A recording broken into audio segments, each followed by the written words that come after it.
Hi guys, and welcome to another video. So you've probably seen the title, the thumbnail, and thought, Jesus, he's milking this now. And to be fair, yeah, I am. And is it because I'm excited? Yes. Is it because I'm buzzing at the prospects and the potential that we may end up buying him for a club record fee, which would erase Didier and Dong from our history and my memory? Yes. Should I stop asking myself questions? No. Anyway, we'll crack on with it. So Régis Le Bris has just finished his pre-match presser.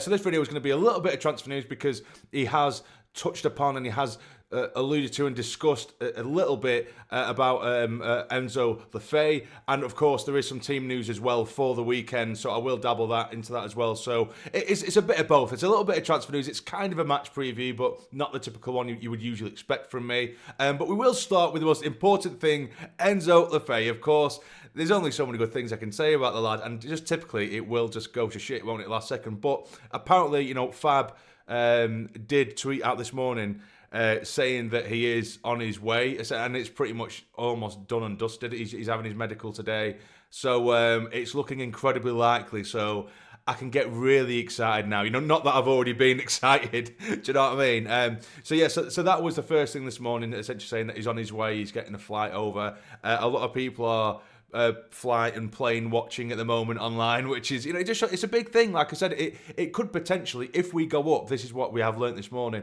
if we go up, then we are to pay in the region of £20 million, which of course eclipses the 15 million or 16 million quid, 17 we paid for Didier and Dong, arguably one of the worst footballers to ever put on the red and white shirt.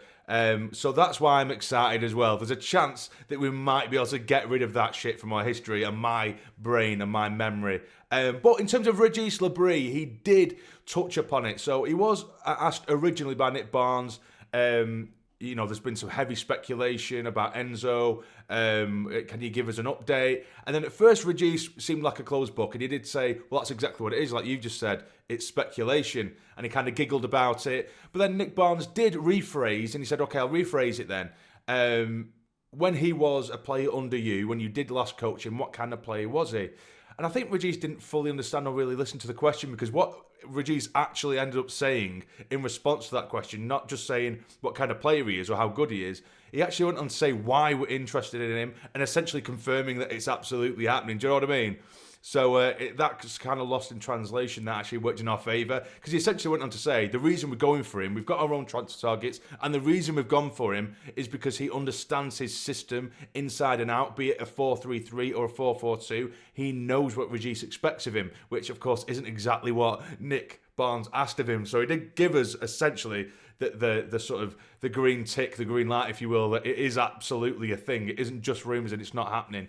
And he said that he can play as a 10. I don't know whether I'm thinking too much into it, but I did find it interesting that he did say he's a 10 first. Not actually say he's a 10 first, but before he said he can be an 8 or a 6, he did say 10 first. So I don't know whether he does see him as a number 10 or anything else. But when you have a look at the way he has played throughout his career, I think his last 150 plus games, I think it's like 65, 70% of his games have been played in the centre midfield as a number 8. And then there's another sort of 30% as a number 10. I think he has played a sprinkling of as like a holding midfielder. So he can play that entire role, really. And I wouldn't be against him, if Dhannoo got injured or suspended or he just needed to arrest or something to put him there. Of course, I'm jumping the gun a bit. But he's more than capable of playing that role. However, I do believe he's better as a number 8, particularly if we play that 4-3-3 with Dhannoo as the holder. But anyway, so yeah, Régis did absolutely confirm, essentially, whether they meant to or not. He absolutely confirmed that we're after him, and that's why he is after him. He understands how Régis plays. He can slip into the system, so it's not like someone who's going to come in, like I've mentioned in previous videos, the last couple. It's not like he's going to turn up, the system's brand new to him, and he has to wait and learn. Do you know what I mean? So yes, that has been confirmed essentially by Régis. He did ask if Nick did say, followed up by saying, do you think it'll be done by Saturday, or is it just a sort of hopeful? And then he kind of nodded and smiled as if to say, hopefully we'll see type thing. So We know what's happening, Regis. Don't play coy with me, lad. We know what's going on. But anyway, moving on from Enzo, which I don't really want to because I just love gushing over the lad, even though it's not happened yet. It's just very happy, very positive, isn't it? It's very positive times. The amount of times over the years I've made negative, shouting, screaming videos. It's nice every now and then to just bask in a nice, positive atmosphere, and that's what I'm doing. So hit the like button for me, please, guys, and subscribe if you're new. You guys have been smashing it over the last couple of videos. It's really, really nice. It's just positive to just sit back and, being a Sunderland fan, you don't get too many days or times like this, do you? So bask in it while you can, because it's going to go to shit soon. Hopefully not, obviously. But yeah, anyway, going into the game this week, and of course playing the FA Cup against Stoke, he did say that he only wants to change one or two. He might change one or two, and that's it. He sees this as just still trying to win games, keep momentum. He said there's no point in getting this sort of the cohesion of the squad and the way we play now. There's no point in breaking it all down now just for one weekend and throwing a load of random players together just to then try and get this cohesion back together again for the next weekend's game again, or the next week's game against Burnley. Do you know what I mean? He said there's not really a point to that. He doesn't understand that. He wants to, as much as he understands that the FA Cup, the players will have a different mindset, and he has a different mindset, we still need to have the same attitude in that we want to win games of football, which I'm very happy to hear. And I'm happy to hear he isn't just going to do a totally new 11. He might do 2 or 3 changes, maybe, I would expect.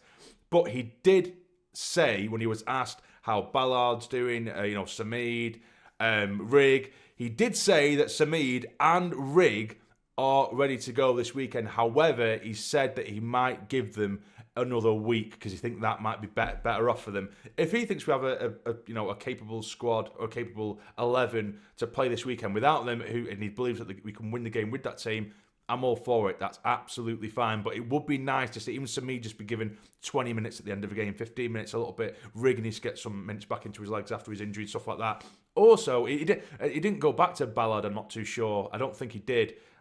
Which I might have to look into, but I don't think he revisited Ballard.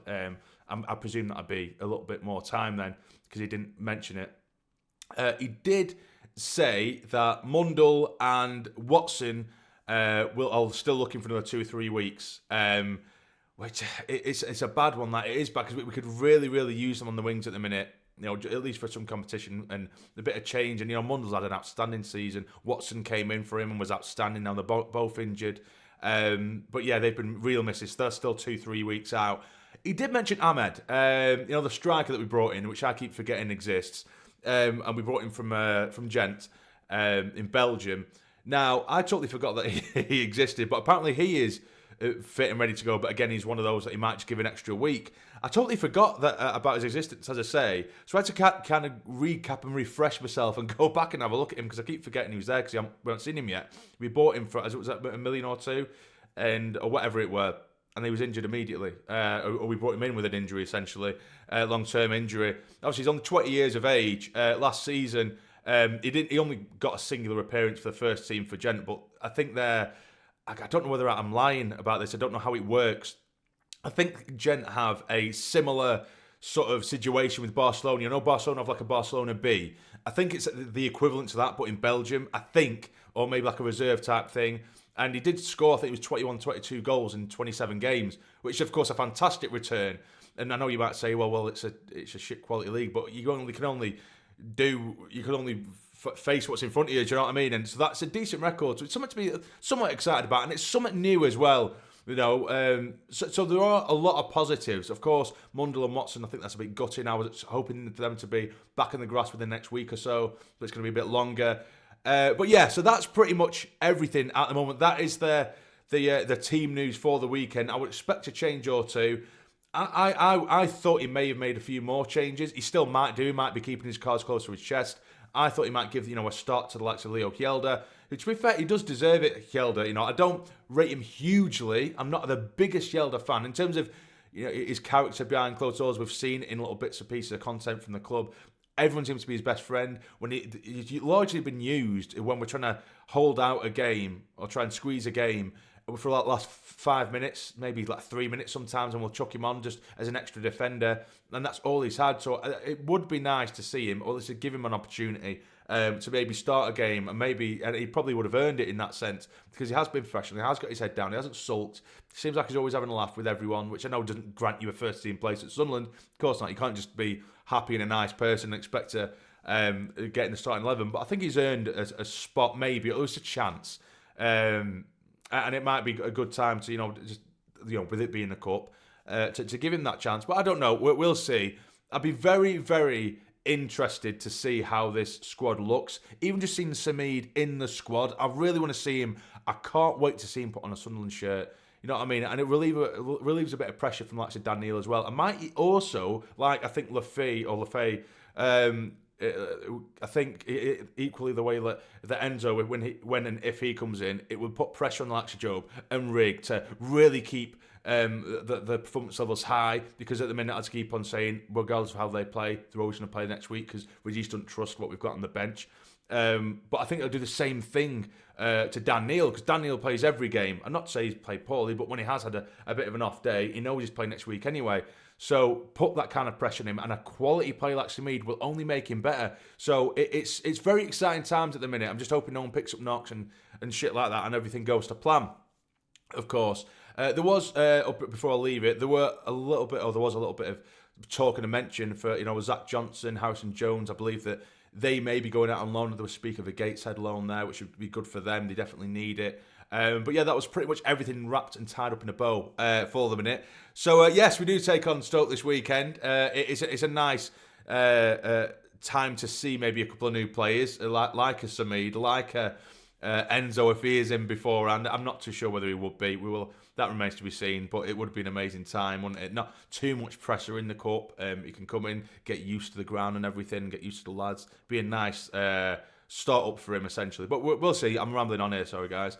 But yeah, we'll see. There's a chance I may do a live stream for the game. There's a chance, we will see. I'll have to keep you updated with that one. But if there is any further updates, any big updates, I will make another video for you guys regarding transfers and Enzo Le Fée and what have you.